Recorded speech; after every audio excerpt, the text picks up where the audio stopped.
বর্তমান যুগে র্যামেন নুডলসটা কিন্তু খুবই জনপ্রিয়। আমি এই জন্য র্যামেন নুডলসের রেসিপিটা একটু শেয়ার করছি। আমি প্রথমে পানিটা সেদ্ধ করে নিলাম। যখন বলক আসবে তখন আমি নুডলসটা ঢেলে দিয়েছি।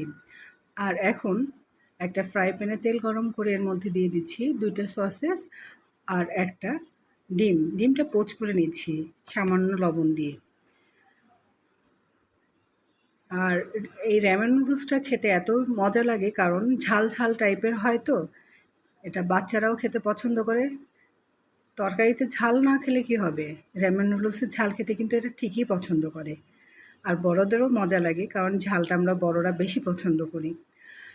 আর 4 থেকে 5 মিনিট আমি সেদ্ধ করে নিলাম নুডলসটা। এখন দিয়ে দিচ্ছি মশলাগুলো।